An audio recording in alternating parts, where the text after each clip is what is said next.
Kailangan bang bilangin ang bawat pagkakataong ibinigay natin sa isang tao? Sapat na ba ang pagmamahal para ibaliwala ang mali nito? Paano kung harap-harapan ka ng niloloko?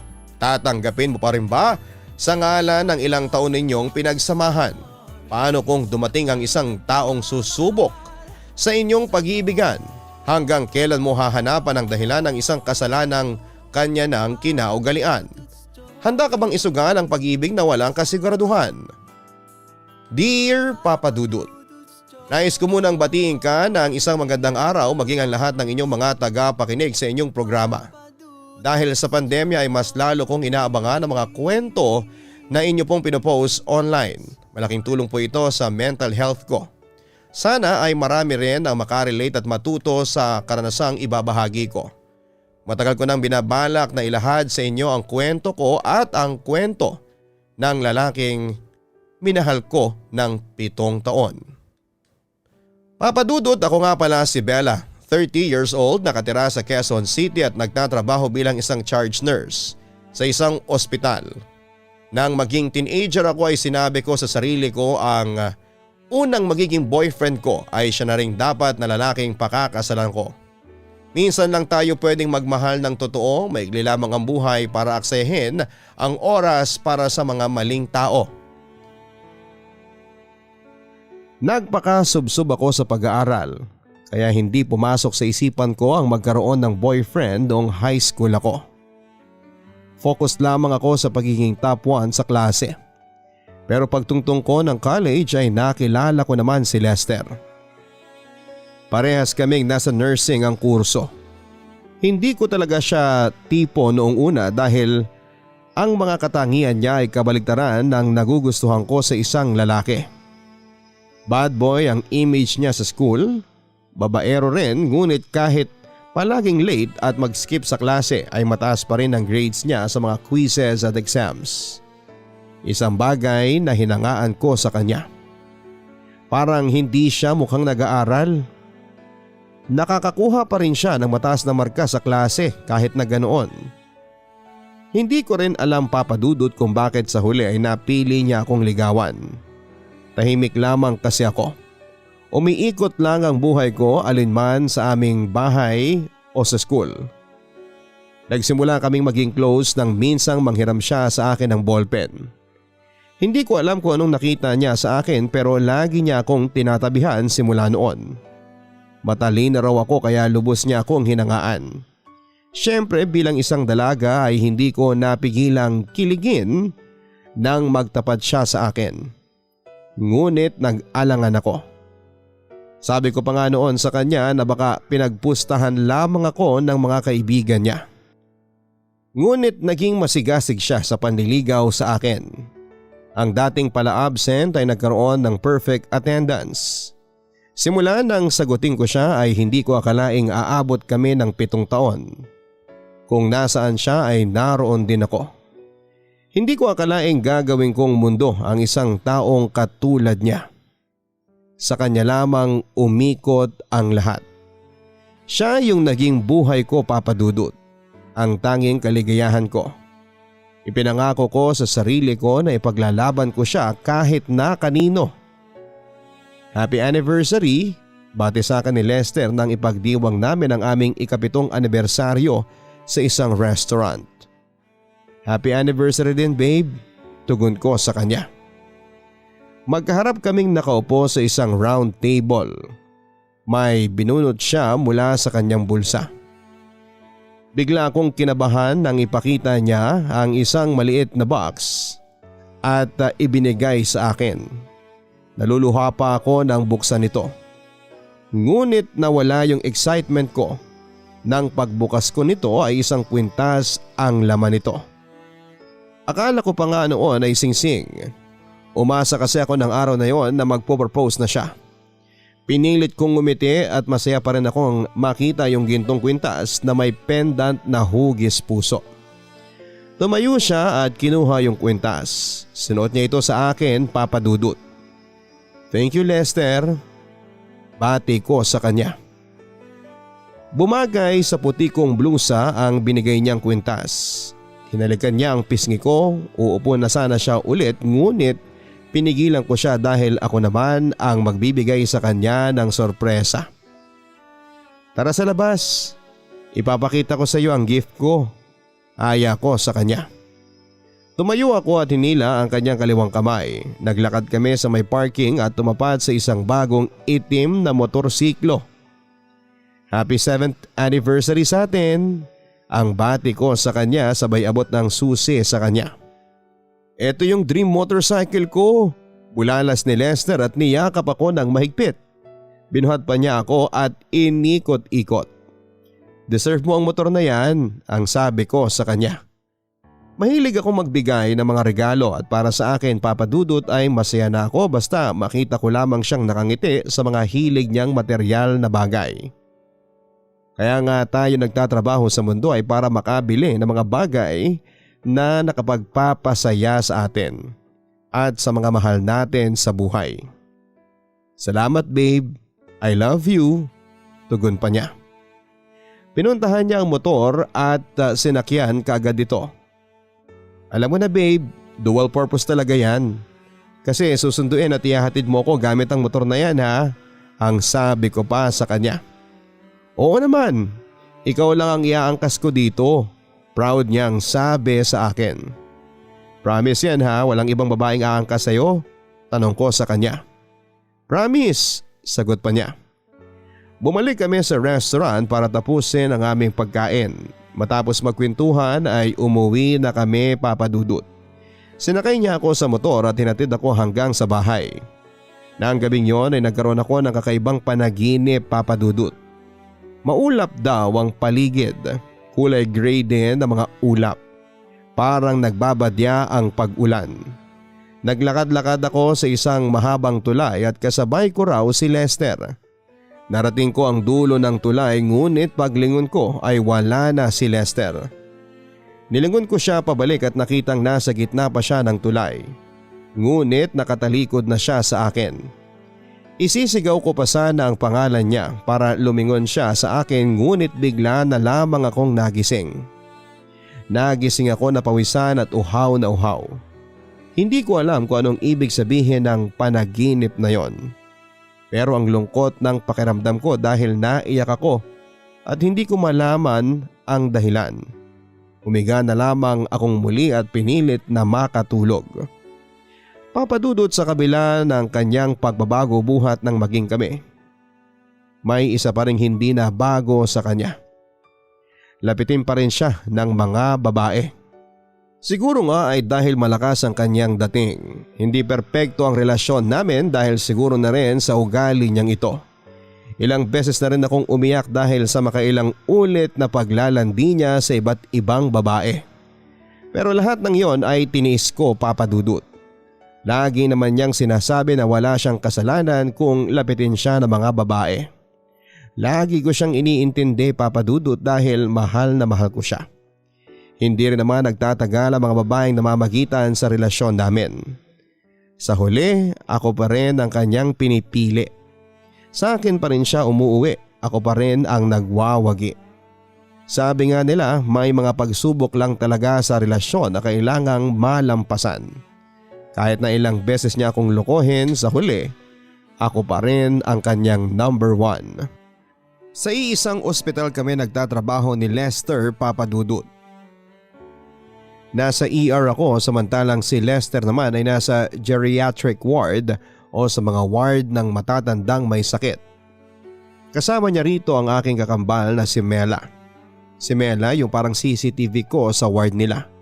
Bantay sarado si Lester sa kakambal ko sa tuwing magka-duty sila. Kaya madalas ay nahuhuli ko kaagad kapag may dinidiskartihang iba si Lester. Panatag naman ang loob ko sa aking kakambal dahil may sarili itong boyfriend na nurse naman sa operating room. Dumating yung oras na nagkaroon ng bagong hires ang aming ospital dahil kinulang na ang staffing namin. Nang panahong yon ay nakilala namin si Rita. Siya ang bagong nurse sa ward ni na Lester. Naging malapit si Rita sa kakambal kong si Mela. Binabanggit lagi ng kapatid ko na may bago silang staff na mas matanda sa amin at mabait. Masunurin daw at walang attitude. Naku ma, Dalhin ko rito sa bahay natin si Rita. Kawawa naman kasi hiwalay na ang mga magulang tapos yung nanay na sumusustento sa kanya ay nasa Japan. Kwento ng kapatid ko habang nasa mesa kami at sabay-sabay na kumakain. Sige, dalhin mo rito. Lagi mo kasing bukang bibig si Rita eh. Gusto rin namin siyang makilala. Sabihin mo, pwede naman kaming maging parents niya kung wala rito ang mga magulang niya. Ang sabi ni Mama na sinang-ayunan ni Papa. Tahimik lamang ako noong nakikinig sa kanila. Mabait kasi ang kakambal ko hanggat kaya niyang magmalasakit ay gagawin niya. Nakita ko na dati si Rita, tahimik nga lang ito pero masipag sa trabaho. Nang i-celebrate namin ang birthday ni Papa ay inimbitahan ni Mela si Rita. Intimate lang ang celebration namin. Wala kaming ibang inimbitahan bukod sa mga boyfriends namin. Isinama ni Mela si Daniel ang kanyang boyfriend. Inimbitahan ko rin si Lester ngunit hindi ito nakapunta dahil on duty. Happy birthday po sir. Ang bati ni Rita nang dumating ito sa bahay. May dala itong sisig at inabot sa mama ko. Sana hindi ka na nag-abala iha, ang sabi pa ni Mama. Paborito raw po kasi ni sir ang sisig kaya nagluto po ako. Tugon naman ni Rita. Rita, wag mo na akong tawaging sir, kahit tito na lang, ang singit ng tatay ko. Ipinakilala ako ni Mela kay Rita Papadudut. Maamo ang kanyang mukha at balingkinita ng kanyang pangangatawan.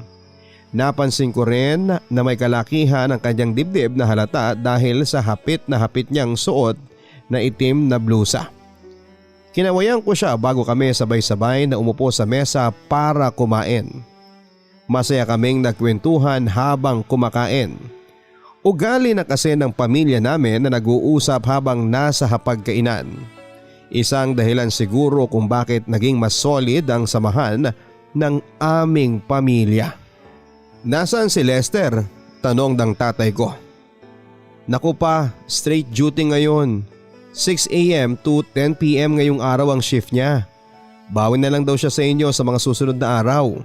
Tugon ko sa kanya, katabi ko sa kaliwa kong upuan si Rita habang nasa kanang ko naman si Mela. Sayang naman, may ibinigay ang kumpadre ko na lambanog mula sa Quezon. Mukhang kami lang ni Daniel ang uubos nito, ang sabi pa ng tatay ko. Naku pa, may pasok pa ako bukas kaya baka konti lang ang mainom ko. Paliwanag pa ni Daniel. Oo nga pa, bawal umabsent si Daniel. Yung huli kayong nag-inom umabsent yan kinabukasan. Singit pa ni Mela. Ikaw ba Rita, uminom ka ng lambanog? Tanong ni Papa. Hindi po sir tito. Natatakot po kasi ako malasing baka bigla ako makakatulog habang pauwi. Mahinahong tugon pa ni Rita. Pwede ka naman makitulog dito, suhestyon naman ni Mela. Oo nga naman, feel at home Rita, dagdag ni Mama. Ngingiti-ngiti lang si Rita at magaan naman ang loob ko sa kanya. Mukhang marunong siyang makisama. Nagulat din ako dahil ang sarap ng dala niyang ulam. Malinamnamang sisig na kanyang dinala ng araw na yon. Pwede bang umorder kami sa iyo ng sisig?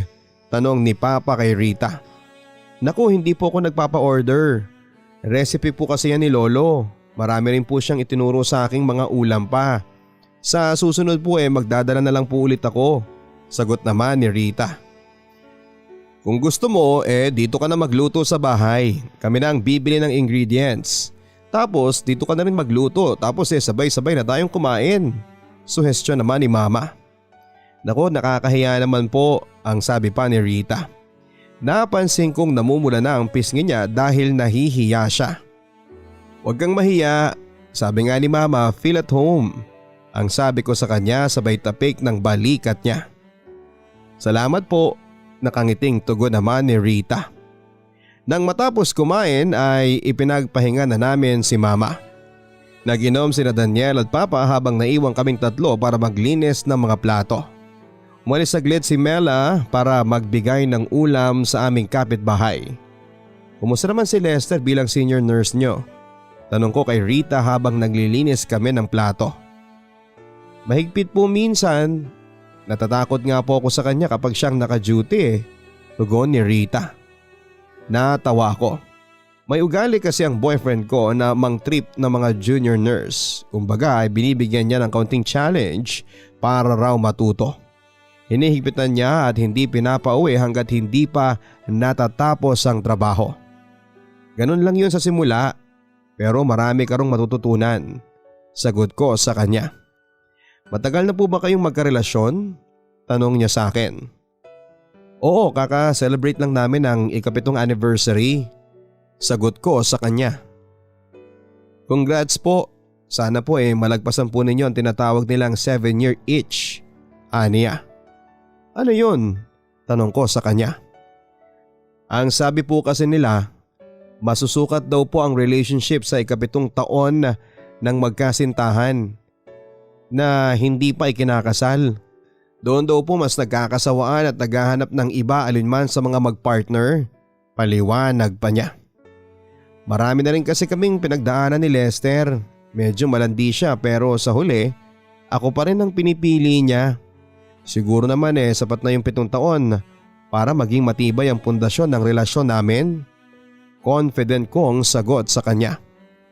Nakakatuwa naman po, nakangiti niyang tugon sa akin. Natapos ang simpleng handaan namin ng araw na yon, Papa Dudut. Masaya akong kumpleto ang pamilya namin nang i-celebrate ang birthday ni Papa. Nang gabing yon ay napanaginipan ko ulit ang mahiwagang tulay. Katulad ng dati ay magkasabay kaming naglalakad ni Lester sa isang tulay. Mahamog pa rin ang paligid. Hindi namin alam kung ano ang nasa ilalim ng tulay. Nang makarating sa dulo ay nag-iisa na lamang ulit ako. Nang lingunin ko si Lester ay nakatalikod na ito sa akin. Naiwan siya sa gitna ng tulay at gusto ko sanang isigaw ang kanyang pangalan ngunit nagising na ako, Papa Dudut. Nagulat ako nang magising ako dahil hindi ko maigalaw ang aking mga binte at braso. Para akong paralisado. Parang nananaginip pa rin ako pero gising na ang aking diwa. Bukas ang aking mga mata at nasa loob ng kwarto. Nagbibigay tanglaw ang lampshade na nasa tabi ng kama ko. Nagulat ako dahil may natanaw akong figura sa may paanan ko. Nakatayo doon ang isang babae na may mahaba at magulong buhok. Natakot ako lalo na nang dahan-dahan siyang yumuko para lapitan ako sa kama. Gusto kong sumigaw at magpumiglas ngunit hindi ko magawa, Papa Dudut. Unti-unti siyang lumapit sa akin. Hindi ko rin magawang pumikit. Mas lalo akong nangilabot nang bigla siyang umupo sa dibdib ko at tinakpan ang aking bibig. Naiyak na ako dahil gusto kong gumalaw at magsisigaw. Malabo ang kanyang mukha, Papa Dudut, dahil hindi makapikit ilang ulit ko na lang sinigaw ang pangalan ni Hesukristo sa isipan ko. Sa pangatlong banggit ng pangalan ni Jesus ay bigla na lamang akong nakagalaw, Papa Dudut. Nagising ulit ako. Nag-antanda ng krus at nagpasalamat dahil panaginip lang pala ang lahat. Maliwanag na ang buong kwarto ko. Umaga na pala at late na ako sa trabaho. Hindi ko narinig ang alarm ng cellphone ko dahil battery empty na ito. Nagmadali akong bumangon para makaligo na. Katulad nga ng dati, sa trabaho na lamang ako kakain ng umagahan kung hindi kami magiging busy. Ganito talaga ang buhay ng mga nurse. Mas pinipili namin ang tulog kumpara sa pagkain. Nagulat ako nang malamang kong hindi pala nag-straight duty si Lester kahapon. Disappointed ako sa kanya. Sa halip na pumunta sa bahay para i-celebrate ang birthday ni Papa, ay mas pinili niya ang maglaro ng basketball. Tinawagan ko ang kanyang cellphone number nang magkaroon ng pagkakataon. Hello babe? Bati niya sa kabilang linya.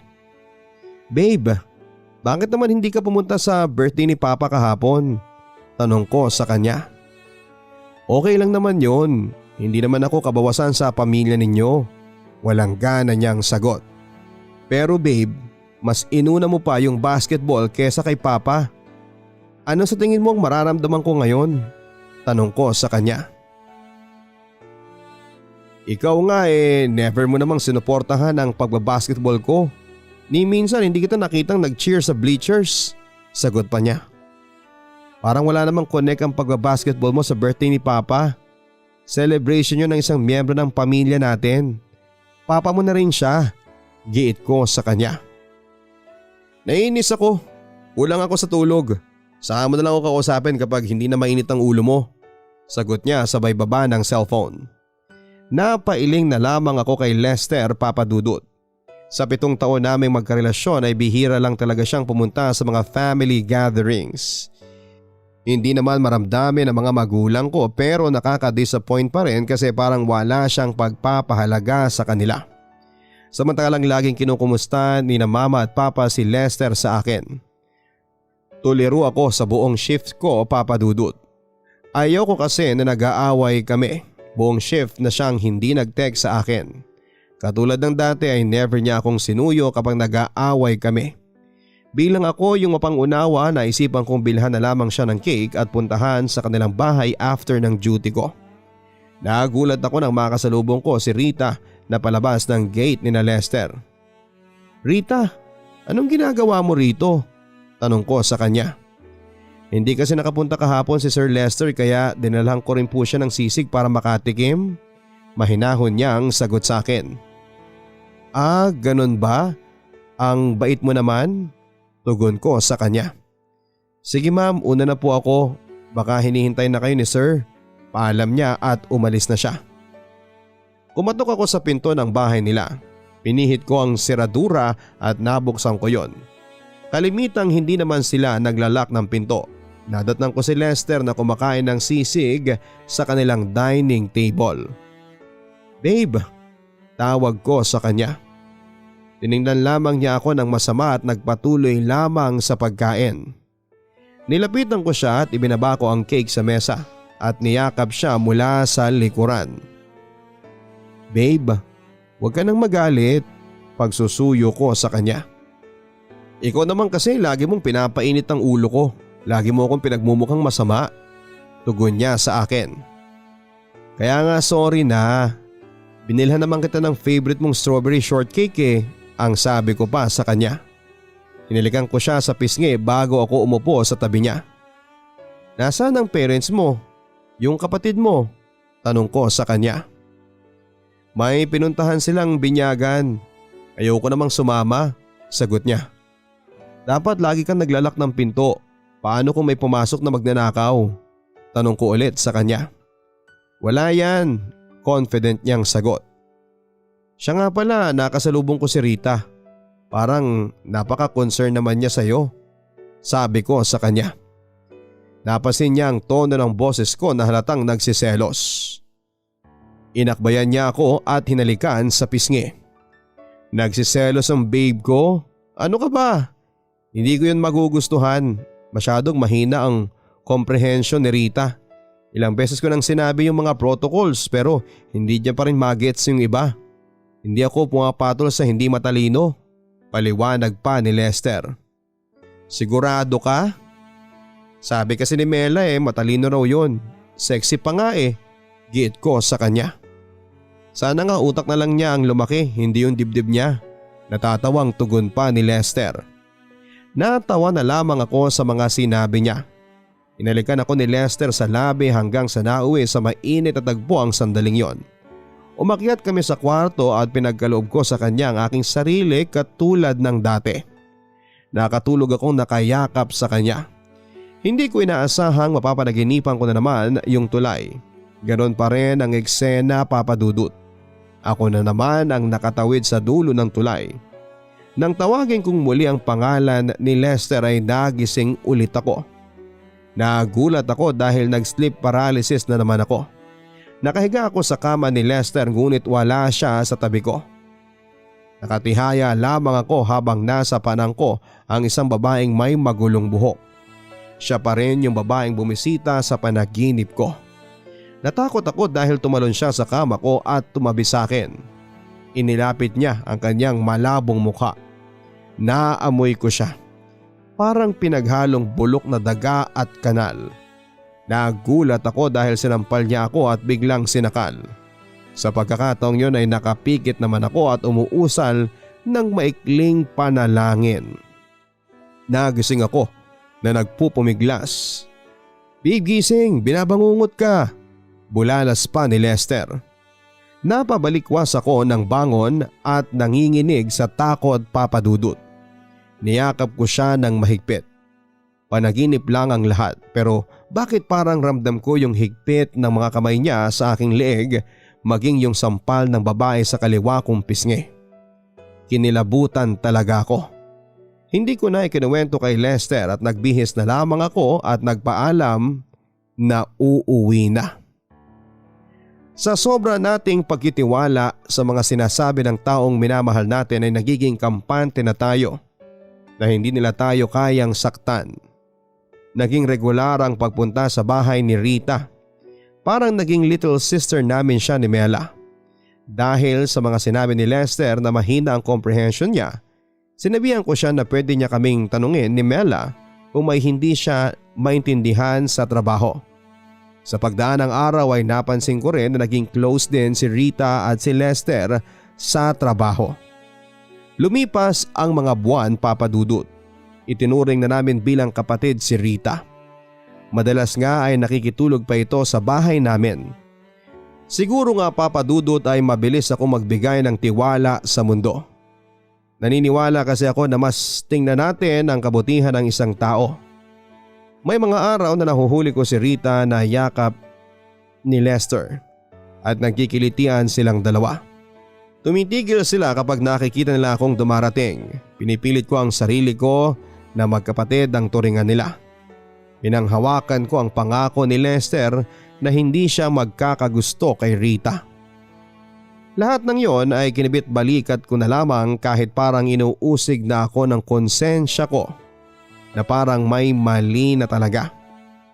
Kapag magkasama kami, minsan ay parang nararamdaman kong hindi na ako kasali. Hindi ko masabayan ang kanilang biruan.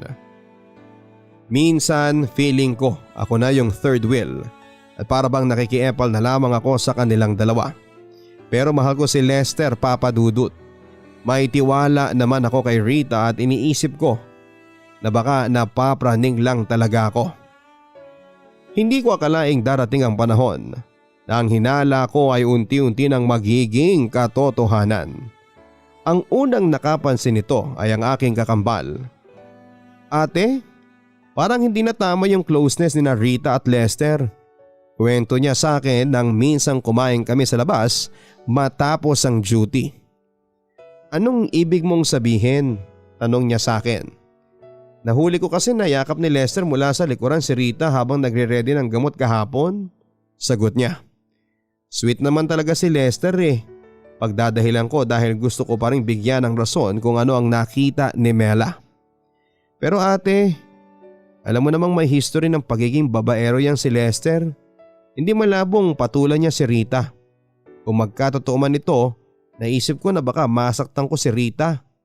Sana pala hindi ako nagpapasok ng ahas sa bahay, ang sabi pa ni Mela. Loko ka talaga. Huwag mo nang pagudahan si Rita, mabait yun. Hindi niya ako kayang pagtaksilan. Sagot ko kay Mela kahit sa isip ko ay unti-unti na akong binabagabag ng imahe ni Rita at Lester na magkayakap. Sa pagdaan ng araw ay naging madalas din ang pagkakaroon ko ng masamang panaginip. Tungkol pa rin ito sa tulay at sa babaeng sinasakal ako sa tuwing nagigising. Ilang beses kong dinideny sa isipan ko ang maaaring mamagitan kina Rita at Lester. Pero darating pala yung araw na kailangan kong harapin ang katotohanan. Kakatapos ko lang sa duty ko nang maisipan kong tawagan si Lester. Hindi siya sumasagot kaya naman naisipan ko na puntahan siya. Alam ko kasi na may basketball practice siya ng araw na yon at naisipan kong sorpresahin siya dahil bihira lamang talaga akong pumunta sa practice niya. Nagdala pa ako ng energy drink at pagtungtong ko sa pinto ng gym ay agad kong nakita si Rita na nakaupo sa bleachers. Sobrang ikli ng suot nitong shorts. Suot din ito ang pulang jersey ni Lester. Kinutuban ako ng masama. Nagtago ako para hindi nila ako makita. Laking gulat ko nang matapos ang laro ay nakita kong pinuntahan ni Lester si Rita. Niyakap niya ito at hinalikan sa pisngi. Pinunasan pa ni Rita ng pawis ang boyfriend ko. Nagbihis pa ito sa harapan ni Rita. Nang oras na yun ay parang gusto ko silang sugurin pero pinigilan ko ang sarili ko. Gusto ko munang makita kung ano pang pwede nilang gawin. Matapos magbihis ay hinawakan na ni Lester ang kamay ni Rita at naglakad na palabas ng gym. Mabuti na lang at hindi nila ako napansing nakatayo sa likod ng poste. Iniangkas ni Lester si Rita sa motor na ibinigay ko kay Lester. Pinigilan ko ang mga luhang gustong kumawala sa mga mata ko. Naalala ko ang pangako niya na ako lang ang iangkas niya sa motor. Hindi ko akalaing may kahatid na pala ako. Umalis sila at agad akong pumara ng taxi. Sinundan ko sila at katulad ng kinakatakutan ko ay dumiretso sila sa isang motel. Hindi ko na napigilang humagulhol sa loob ng taxi. Sa sobrang sama ng loob ko ay dumiretso ako sa bahay ni Lester at nadatnang ko roon ang kanyang ina at ikinuwento ko ang lahat. Ma, niloloko po ako ni Lester. Si Rita po ang bago niyang babae. Ang sabi ko sa nanay ni Lester at niyakap ako nito. Bella, may aaminin ako sa iyo ha. Duda na talaga ako sa babaeng yon. Simula nang makilala ko yan ay parang may nabago na kay Lester. Feeling ko ginayuma yung anak ko. Lagi pa naman nagdadala ng ulam si Rita sa bahay. Pero never akong kumain. Kasi nung huli akong kumain na naginip ako na sinasakal ako ng isang babae. Nakakatakot. Paglalahad ng nanay ni Lester. Naalala ko ang aking panaginip. Napagtanto kong simula nang makilala ko si Rita ay napapanaginipan ko na rin ang misteryosong babae. Ikinuwento ko ito sa nanay ni Lester at parehas kaming kinilabutan. Bella, may kakilala kong albularyo sa Bataan. Pwede mo ba akong samahan next weekend? Gusto ko lang makasiguro kung ginayuma ba talaga ang aking anak. Ang aya ng nanay ni Lester. Magulo ang isipan ko at hindi lang naman kasi ito ang unang pagkakataon na ng babae si Lester. Pero kung sakali ay ito ang unang beses na ginayuma siya. Gayuma nga ba talaga o sadyang malandi lang ang boyfriend ko? Gulong-gulo ang isipan ko ng mga panahong yon, Papa Dudut. Basta ang alam ko ay mahal ko si Lester at gagawin ko ang lahat para hindi siya maagaw. Dumating si Lester sa kanilang bahay at inabutan niya akong naroon pa. Kinausap ko siya sa labas ng gate at sinabi ko sa kanya ang lahat ng mga nakita ko. Bakit si Rita pa? Parang kapatid na natin siya. Bakit niyo ako pinagtaksilan? Tanong ko sa kanya. Lagi kasing wala eh. Hindi mo ako sinusuportahan sa mga bagay na gusto ko. Giit pa niya. Sapat na ba yun para lokohin mo ko? Para magmotel kayo? Hindi man kita pinuntahan sa basketball practice mo, pero binibilhan kita ng sapatos at iba pang mga kailangan mo para sa sports na yan. Sumbat ko pa sa kanya. Sinusumbatan mo ba ako? Hindi mo ako maintindihan eh. Ikaw naman ang pipiliin ko. Giit pa ni Lester. Hindi talaga kita naiintindihan. Ako nga ang pinipili mo sa huli pero hindi ko pa rin matanggap na sa tuwing nalulungkot ka ay ibang nagko-comfort sa'yo. Sa tuwing nag-aaway tayo naghahanap ka ng iba. Ano ba si Rita sa buhay mo? Para usan? Tanong ko sa kanya. Tigilan na natin ang usapang ito. Walang mangyayari kapag mainit ang ulo mo. Sagot ni Lester at tinalikuran ako. Lagi kang ganyan. Sa halip na pag-usapan, iniiwasan mo. Tapos sa huli, ako pa ang susuyo sa'yo. Nakakapagod ka. Sigaw ko sa kanya. Hindi niya ako nilingon at sa halip ay pumasok na siya sa loob ng kanilang bahay. Umuwi ako na masama ang aking loob at ikinuwento ko sa mga magulang ko at kay Mela yung aking nakita kanina. Galit na galit si Mela habang sina mama at papa ay disappointed naman. Parang hindi raw nirespeto ni Rita yung aming naging samahan. Makakatikim talaga sa akin yung babaeng yang bukas? Gigil na sabi pa ni Mela.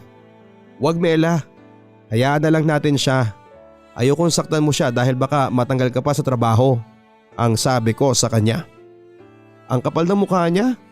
Akala mo napakaamong tupa pero ahas pala. Sorry talaga at pinapasok ko siya sa buhay natin. Paghingi ng tawad ni Mela at niyakap niya ako. Nang gabing yon ay muli kong napanaginipan ng tulay. Magkahawa kamay kaming naglalakad ni Lester. Hindi ko siya binitawan dahil gusto ko na sabay kaming makarating sa dulo. Nang marating ito ay napangiti ako dahil hawak ko pa rin ang kamay niya. Ngunit laking gulat ko nang lingunin siya. Sa halip na si Lester ang katabi ko ay napalitan ito ng babaeng magulo ang buhok. Inawakan niya ng mahigpit ang kamay ko at lumingon ako sa bahagi ng tulay at nakitang naroon pa rin sa gitna si Lester. Nakatalikod katulad ng dati. Sisigawan ko sana siya ngunit sinakal ng babae ang aking lieg. Humihingal akong nagising ng gabing yon, Papa Dudut. Bumangon ako at nakitang may text message ang nanay ni Lester. Kinumpirma niya ang lakad namin sa darating na Sabado. Pumayag naman ako sa plano niya. Huwag ko na lang daw sabihin sa anak niya. Tinignan ko kung may message si Lester ngunit wala akong natanggap maski tawag mula sa kanya. Nalulungkot ako dahil parang siya pa yung nagtampo kahit siya ang may kasalanan. Hindi pa rin pala ako nasasanay kahit ganun siya sa tuwing nahuhuli ko siyang may ibang babae. Kinabukasan ay hindi ko napigilang tawagan si Lester. "Hello babe," tawag ko sa kabilang linya. "Hello?" Walang gana niyang tugon sa akin. "Sorry kung meron din akong pagkukulang sa'yo. Pero sana maintindihan mo na nasaktan din ako sa ginawa ninyo ni Rita," ang sabi ko sa kanya. "Wala yun, basta okay na tayo," tugon niya. Katulad ng dati ay tinanggap ko siyang muli, Papa Dudut. Sa totoo lang ay tutol na ang aking mga magulang ngunit wala raw silang magagawa dahil mahal ko nga si Lester. Kahit si Mela ay sinabihan na akong tanga dahil sa muli kong pagpayag sa relasyon namin ni Lester.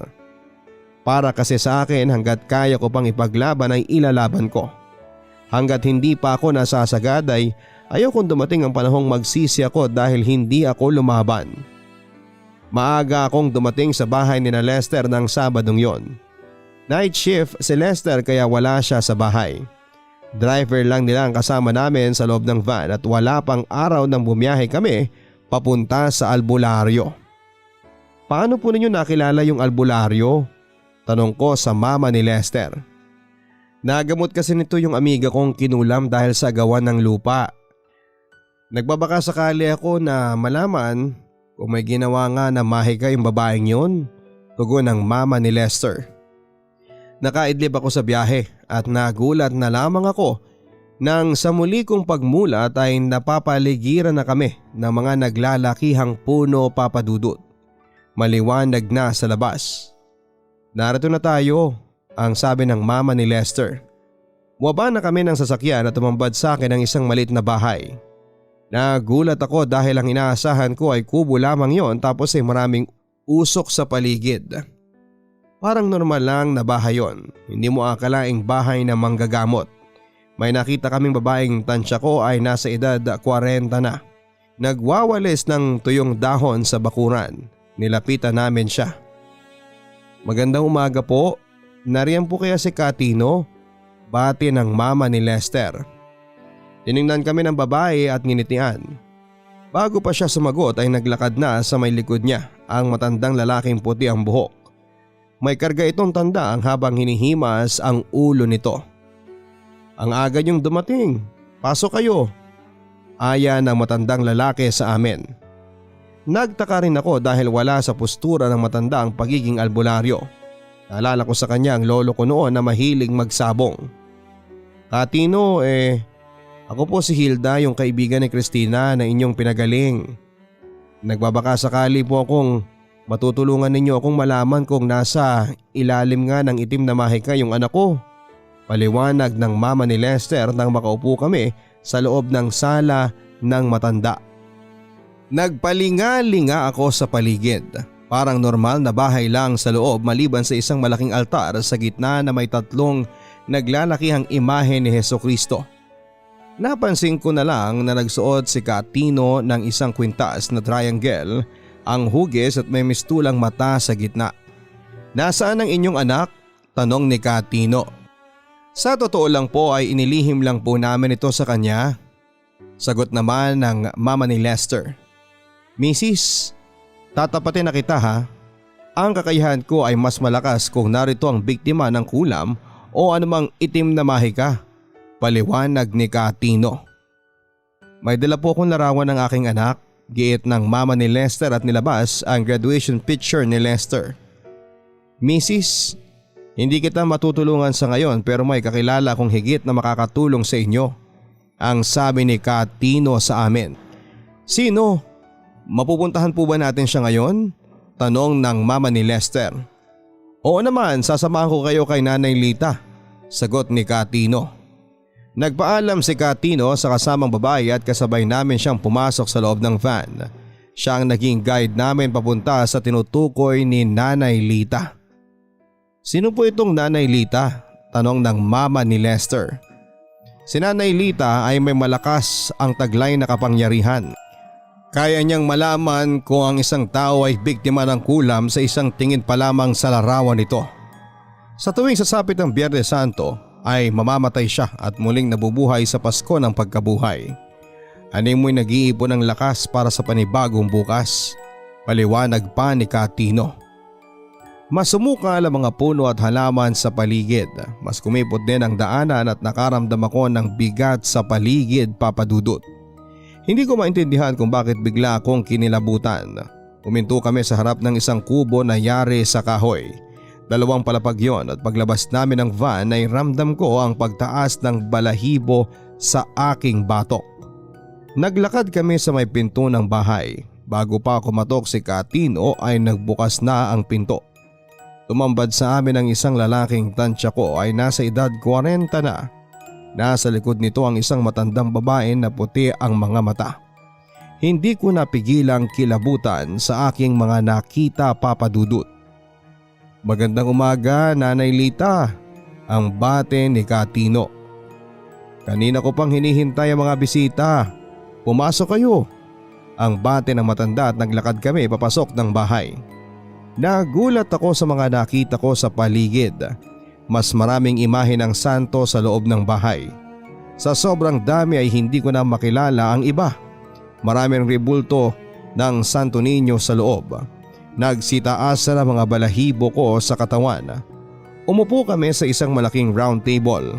Nasa kaliwa ko ang mama ni Lester habang nasa kanan ko naman si Katino. Halos katapat ko na si Nanay Lita. Iniwasan ko siya na tignan dahil kinikilabutan ako sa mga mata niyang puting-puti. Magandang araw po. Narito po ako para sa aking anak, paliwanag ng mama ni Lester at inilabas ang larawan ng anak. Oo, alam ko. Nararamdaman ko. Hindi ka nagkakamali sa hinula mo. Nasa ilalim ng itim na mahika ang iyong anak. Derechahang sagot ni Nanay Lita. Nakaramdam ako ng kaba, Papa Dudut. Naalala ko si Rita. Paano ko po matutulungan ang aking anak? Tanong ng mama ni Lester. Biglang humalakhak ng malakas si Nanay Lita. Kinilabutan ako at napatingin na lamang sa mama ni Lester. Nagtaka ako sa mga nangyari. Bago mo siya tulungan, tulungan muna niya ang kanyang sarili, sagot ni Nanay Lita. Ano pong ibig niyong sabihin? Tanong ng mama ni Lester. Mahina lang ang gayumang ginamit sa iyong anak. Idinaan ito sa pagkain. Sa totoo lang ay desisyon ng anak mo na mahulog sa bitag na pwede niyang iwasan. May kalayaan tayong mamili kung ano ang tama sa mali. Tugon naman ni Nanay Lita. Bigla ko naalala ang mga ulam na dinadala ni Rita kay Lester. Maging ako ay nakatikim din ng ilang pagkaing dinala niya sa bahay namin. Hindi ko po kayo maintindihan? Tanong ng mama ni Lester. Tanungin mo ang kasintahan ng iyong anak. Ilang beses ka na nga bang pinagtaksilan ni Lester, Bella? Tanong sa akin ni Nanay Lita. Hindi ko napigilang manghilabot dahil hindi naman namin binanggit ang pangalan ni Lester at hindi rin ako nagpakilala sa kanya. Totoo ba ang sinasabi niya? Tanong ng mama ni Lester sa akin. Napatungo na lamang ako.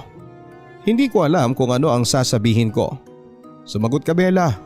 Huwag kang matakot, ang sabi naman ni Nanay Lita.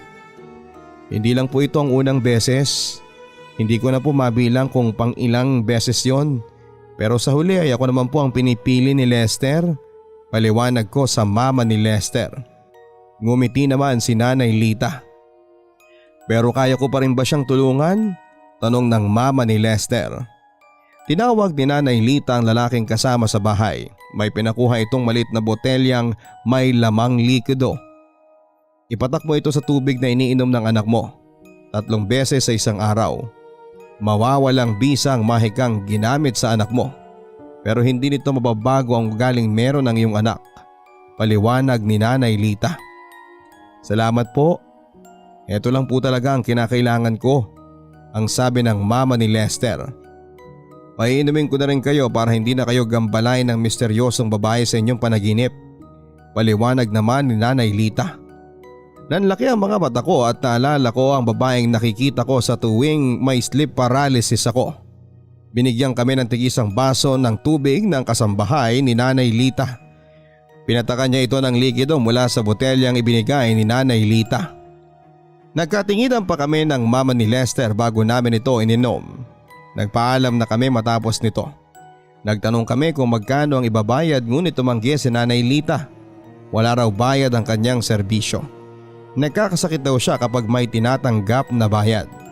Nagpasalamat na lamang kami sa kanya at lumabas kami ng pinto ngunit nagulat ako nang hawakan ako ni Nanay Lita sa braso. Bulag man ang aking paningin, ngunit hindi ako bulag sa kung ano ang tunay na pag-ibig. Buksan mo ang iyong puso, maging ang iyong mga mata, iha. Walang mahikang sapat sa pag-ibig na tapat. Paliwanag ng matanda bago ako binitawan. Nagpaalam kami sa kanya at nagmamadali akong pumasok ng van. Hindi pa rin ako makapaniwala sa aking nasaksihan, Papa Dudut. Hinatid lang namin si Katino sa bahay nito at dumiretso na rin kami pabalik ng Maynila. Sana'y mailigtas ko ang aking anak mula sa babaeng yun, ang sabi ng mama ni Lester habang nasa biyahe kami. Hindi mawala sa isipan ko ang binitawang salita ni Nanay Lita. Dala ko ito hanggang sa pagtulog. Mababago pa nga ba namin si Lester? Masisiguro ko bang eto na ang huling beses na lolokohin niya ako? Si Rita na ba ang huling babaeng daraan sa buhay naming dalawa? Nakatulog ako at muling napanaginipan ng misteryosong tulay. Naglalakad pa rin kami ni Lester sa gitna, maulap pa rin ang paligid. Pagdating ko sa dulo ay ako na muling mag-isa. Paglingon ko ay nakatalikod pa rin si Lester. Katulad ng dati ay muli akong nagising nang tawagin ko ang kanyang pangalan. Hindi ulit ako makagalaw at sa paanan ko ay nakatayo pa rin ang babae. Isinisigaw ng isip ko na layuan niya ako pero hindi ko ito masambit sa kanya. Nakita kong humalakhak lamang siya at bigla akong tinalikuran. Tumago siya sa pader at ilang saglit pa ay muli akong nagising. Umiiyak na lamang ako noon dahil sa magkahalong takot at lungkot. Sobrang sakit ng dibdib ko. Hindi ko alam kung bakit. Nagdasal na lamang ako hanggang sa makatulog. Kinaumagahan ay sinundo ako ni Lester gamit ang motor na iniregalo ko sa kanya. Magkasabay kami ng shift ng araw na yon. Wala naman akong napansin kay Lester na kakaiba. Buong araw kong iniisip ang mga binitawang salita ni Nanay Lita. Nang matapos ang shift ay naisipan kong pumunta muna sa coffee shop na katabi ng ospital. Tinext ko si Lester at sinabi sa kanyang doon ko na siya hihintayin. Habang naghihintay kay Lester ay nagulat ako nang umupo sa tapat kong silya si Rita. "Anong ginagawa mo rito?" tanong ko sa kanya. Pinandilatan ko siya ng mata at hindi ako makapaniwala na bigla na lamang siyang susulpot.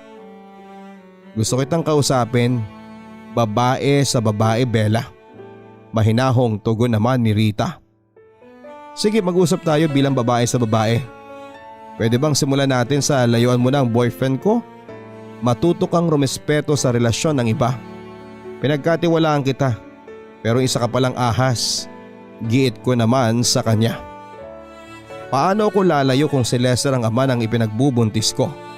ang sabi pa ni Rita. Natulala ako sa mga sinabi niya lalo na nang ipakita niya sa akin ang 2 pregnancy test strips. Nagpa-check up na ako sa OB ko. Nag-file na rin ako ng 2 weeks na bed rest. Maselan daw ang aking pagbubuntis. Paliwanag pa ni Rita. Sa pagkakataong yun ay gusto ko na siyang sabunutan at sampalin pero hindi ko magawa. Napako lamang ako sa kinakaupuan ko. Ako ang mahal niya.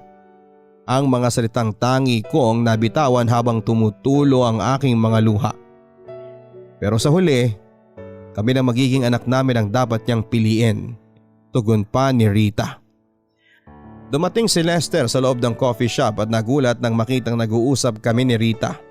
Napansin rin niya ang pregnancy test strips na nasa ibabaw ng lamesa. Congratulations sa inyong dalawa. Ang sabi ko sabay tayo sa kinakaupuan ko. Isang malakas na sampal sa kaliwang pisngi ang ibinigay ko kay Lester Papadudut bago ako nagtatakbo palabas ng coffee shop. Pumara ako ng taxi at sa loob nito ay humagulhol na lamang ako ng iyak. Sobrang sakit na makitang nawasak sa harapan ko ang mga pangarap na binuo naming dalawa ni Lester. Pakiramdam ko sa loob ng coffee shop na ako ay third party. Parang ako pa yung sumira at pumigil sa kanilang pagmamahalan. Ako na girlfriend ang lumabas na hadlang sa kanilang dalawa. Nang makauwi sa bahay ay nadatnang ko na bisita namin ang seminarista naming pinsan, si Kuya Louie. Nakita agad nilang namumugto ang aking mga mata. Niyakap ako ni Mama at muli na naman akong umiyak. Ikinuwento ko sa kanila ang nangyari. Nasa loob na ako ng kwarto nang kumatok si Kuya Louie. Bella, pwede ba kitang makausap? Tanong niya sa akin. Tumango-tango ako at tumupo siya sa kama ko. Si Kuya Louie ang pinaka-close naming pinsan at bata pa lamang kami ay marami na siyang ibinibigay na advices sa amin. Siya yung takbuhan namin noon kapag may problema kami. Alam niya rin ang mga pinagdaanan ko sa relationships namin ni Lester. Bakit ganon kuya? Ibinigay ko naman ang lahat pero bakit niloko pa rin niya ako? Tanong ko sa kanya. Minsan, may mga taong ibigay man natin ang lahat sa kanila ay hindi pa rin ako kontento. Wala kang kasalanan sa relasyong paulit-ulit na nasisira sa kabila ng paulit-ulit mo ring pagbuo nito. Paliwanag ni Kuya Louie. Mahal ko siya Kuya Louie. Alam mo ba na pumunta pa kami sa albularyo para lang hanapin ang dahilan ng pambababae niya? Ganon ako kadesperada na lagyan ng dahilan ng ugali niya. Lagi kong sinisisi ang mga babaeng nakapaligid sa kanya. Gusto ko siyang pagtakpan dahil gusto kong kalimutan lahat ng mga kasalanan niyang yon. Giit ko pa sa kanya. Sa pagmamahal mo sa kanya ay nakalimutan mo nang mahalin ang iyong sarili. Sana ay lagi mong isipin na every heartbreak is a blessing mula sa Diyos. Ginagamit niya ang isang tao o pagkakataon para iligtas sa mga taong mahal niya. Kaya kahit na sobrang sakit ng paraang yon, baka ginawang instrumento ng Diyos si Rita para iligtas ka niya mula kay Lester. Paliwanag pa ni Kuya Louie. Pero mahal ko si Lester kuya, giit ko sa kanya. Mahal mo ba talaga ang totoong Lester o mahal mo ang version na gusto mong maging siya? Sana'y mas mahal mo ang Diyos at ang iyong sarili higit sa kanya. Paliwanag niya. Hindi ko na napigilang umiyak at niyakap ko siya ng mahigpit habang magulo pa rin ang aking isip. Pinag-pray over ako ni Kuya Louie at kahit papaano ay gumaan ang aking loob. Nang gabing yon ay bumisita si Lester ngunit hindi na siya pinapasok ng aking mga magulang. Hindi ko na rin sinagot lahat ng calls and texts niya. Kinabukasan ay nagsabi ako na hindi ko kayang pumasok. Sumabog ang issue na yon sa buong ospital namin. Kasabay din ito ang pag-file ni Lester ng immediate resignation. Hindi ko alam kung bakit niya yon ginawa. Nabalitaan ko na lamang ang lahat ng yon mula sa kakambal kong si Mela. Hindi ako nakapasok ng 1 linggo dahil sa bigat na aking nararamdaman. Lagi akong kinukumusta ni na Mama at Papa maging si Mela pero sinasabi ko sa kanila na okay lang ako kahit na batid nilang hindi naman. Nang sumapit ang araw ng linggo ay sumama ako kina Mama at Papa para magsimba. Sa tuwing nagsisimba ako noon, hindi ko masyadong naunawaan ang mga salitang binibitawan ng pare sa misa. Pero nang araw na yon ay tumatak sa akin ang salita ng Diyos na binitawan ng pare. Huwag kayong mabalisa patungkol sa anumang bagay. Sa halip ay ipaalam ninyo ang inyong mga kahilingan sa Diyos na may pasasalamat sa pamamagitan ng panalangin at ng panalangin may paghiling. At ang kapayapaang mula sa Diyos na higit sa anumang pangunawa ang siyang mag-iingat sa inyong mga puso at pag-iisip sa pamamagitan ni Kristo Jesus. Ang sabi ng pare bago ako napahagulhol sa pag-iyak. Niyakap ako ni Mama at Papa dahil sa bigla kong pag-iyak. Nang matapos ang misa ay lumapit kami sa pare. Nakiusap si Mama at Papa sa pare kung pwede raw ba akong i-pray over. Tumungo lang ako at ipinagdasal ako ng pare. Nang mga sandaling yon ay mas lalong gumaan ang pakiramdam ko.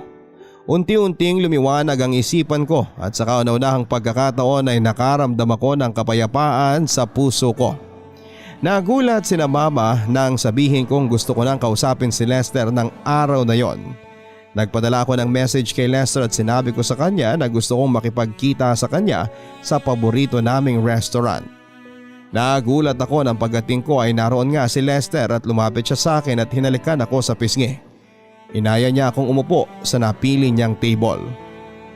Akala ko talaga kinalimutan mo na ako, babe, bungad ni Lester. May gusto lang akong sabihin sa iyo, Lester, ang sambit ko naman sa kanya. Pwede bang ako muna? Tanong niya sa akin. Tumango naman ako sa kanya. Babe, baka hindi ako ang ama ng dinadala ni Rita. Bulalas ni Lester sa akin. Nakikita ko ang kislap sa mga mata niya ngunit hindi yun ang gusto kong marinig sa kanya, Papa Dudut. Anong ibig mong sabihin? Seryoso kong tanong. May long time boyfriend si Rita at may nangyayari sa kanila noong mga panahong naglalandian kami. May chance na hindi ako yung tatay, giit niya sa akin. Dismayado ako sa mga narinig ko mula sa kanya. Katulad pa rin siya ng dati. Hindi pa rin siya nagbabago. Sa halip na akuin ang mga nagawa niyang pagkakamali ay naghahanap pa rin siya ng mga pwedeng sisihin o pagbuntungan ng galit. Akala ko pagdating ko dito ay hihingi ka kagad ng sorry. Pero hindi eh. Inuna mo munang depensahan ang sarili mo. Katulad ng dati, sarili mo lang ang pinoprotektahan mo. Giit ko pa kay Lester. Babe, maniwala ka sa akin, ang sabi pa ni Lester. Nagkaroon ka ng 7 taon sa relationship natin. Para hindi ako lokohin pero paulit-ulit mo pa rin ginagawa yon. Sa'yo lang umikot ang mundo ko. Mas minahal pa kita kesa sa sarili ko. Pero anong ginawa mo? Winasak mo pa rin ako. Paliwanag ko sa kanya. Please babe, isa pang pagkakataon. Kung gusto mo akong mag-sorry, sige sorry na. Hindi ko na uulitin, giit pa ni Lester. Alam mo ba kung anong gusto ko? Gusto kong panagutan mo ang ginawa mong pagkakamali. Magpakalalaki ka naman. Kaya siguro dumating si Rita sa buhay natin ay para iparealize sa akin kung anong klaseng impyerno ang tinitiis ko. Anak mo man yun o hindi, ang issue rito ay niloko mo ko. Hindi lang isang beses kundi marami ng beses. Ilang katulad pa ba ni Rita ang dadaan sa buhay natin? Litanya ko sa kanya. Sorry na babe, patawarin mo na ako. Paghingi niya ng tawad sa akin. Tumayo siya at bigla na lang niya akong niyakap ng mahigpit. Hindi ko na rin napigilang mapaluha, Papa Dudut. Bitawan mo na ako. Ayoko na Lester. Mamahalin ko muna ang sarili ko. Sigaw ko sa kanya at dinukot ko sa bulsa ang kwintas na ibinigay niya at ipinatong yon sa mesa. Papa Dudut, ng gabing yon ay tinapos ko na ang 7 taon naming relationship. Nang makauwi ako ay para akong nabunutan ng tinik sa dibdib. Minahal ko siya, Papa Dudut, na sa sobrang pagmamahal ay napabayaan ko na ang sarili ko at nakalimutan kong may halaga din pala ako. Nang gabing yon ay muli kong napanaginipan ng misteryosang tulay. Ngunit hindi na ito katulad ng dati. Maliwanag na ang paligid at nakita ko na lumulubog ang araw sa malawak na dagat. Magkasabay kami naglalakad ni Lester, hawak niya nang mahigpit ang aking kamay. Ngunit habang lumalapit kami sa dulo ay dahan-dahang lumuluwag ang kapit niya hanggang sa magkasabay na kaming bumitaw. Naglakad ako ng mag-isa hanggang sa makarating sa dulo. Nilingon ko siya ngunit katulad ng dati ay nakatalikod na siya. Hindi ko na siya muling tinawag pa. Tanggap ko na ng sandaling yon na narating ko na ang dulo ng relasyon naming dalawa na inakala ko ay walang hangganan. Tanggap ko nang hindi na niya ako kayang lingunin dahil katulad ko ay magsisimula na siyang muli. Tumalikod ako sa kanya at nagpatuloy sa paglalakad. Nagising ako na tumutulo ang mga luha ko. Wala nang misteryosong babae sa paligid. Wala na rin ang bigat sa dibdib ko. Ang mga luhang tumutulo ay galak mula sa puso kong nagpalaya na. Yun na rin ang huling gabing napanaginipan ko ang tulay. Nagpasalamat ako sa Diyos bago muling natulog. Hindi ko pinagsisisihan ang pakikipaghiwalay sa kanya. Sobrang sakit na mga sumunod na araw pero nagulat na lang din ako sa sarili ko na kaya ko naman palang wala siya. Kaya ko palang mag-isa at proud sa akin ang kakambal ko at ang aking mga magulang sa naging desisyon ko. Minsan kasi sa sobrang pagmamahal natin sa isang tao ay nagiging bulag pala tayo. Masaya rin talaga ako na nahimasmasan ako at nakatulong ang pagdarasal at suporta ng mga tao sa paligid ko para maging klaro ang aking pag-iisip. Lagi ko kasing dating iniisip na sayang ang 7 taon. Pero mas masasayang pala ang buhay ko sa pananatili sa relasyong puno ng kalokohan. Sa ngayon ay nasa proseso po ako ng paghihilom, pipiliin ko munang mahalin ang aking sarili at ang Diyos. Alam kong ibibigay niya sa akin ang tamang tao sa tamang pagkakataon. Ayokong magmadali at ipagkakatiwala ko lang sa kanya ang lahat. Maraming salamat po Papa Dudut sa pagbabasa ng aking liham. Sana ay mas marami pa ang maging tagapakinig mo. Nandito lamang kami para sumuporta sa iyo. Ang inyong solid number 1 fan, Ella. May mga bagay o tao na dumarating sa buhay natin bilang isang pagsubok. Ngunit sa huli, mapagtatanto natin na ginagamit lang sila ng Diyos para iligtas tayo sa isang maling relasyon. May mga pag-iibigang may hangganan lalo na kung tiwala ang paulit-ulit na nasisira. Kapag ang tiwala ay nasira, para na rin tayong pumulot ng mga basag na salamin na sa tuwing sinusubukan nating ibalik sa dati ay mas lalo tayong nasusugatan. Nadudurog hanggang sa hindi na natin namamalayang winawasak na tayo ng mga pirasong matagal na nating dapat na binitawan. Hanggang sa muli, ako po si Papa Dudut. Maraming salamat po. Ang buhay ay mahiwaga, laging may lungkot at saya. Sa Papa Dudut Stories, laging may karamay ka.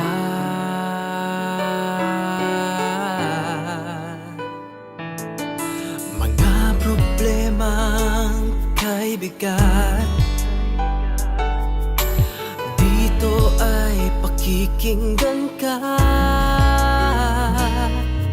Sa Papa Dudut Stories, kami ay iyong kasama.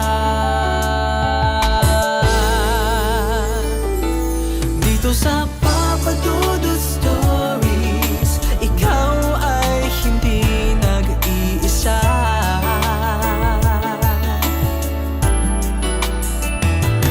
Dito sa Papa Dudut Stories, may nagmamahal sa'yo.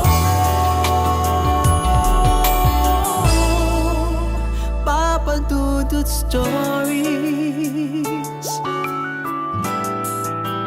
Papa Dudut Stories.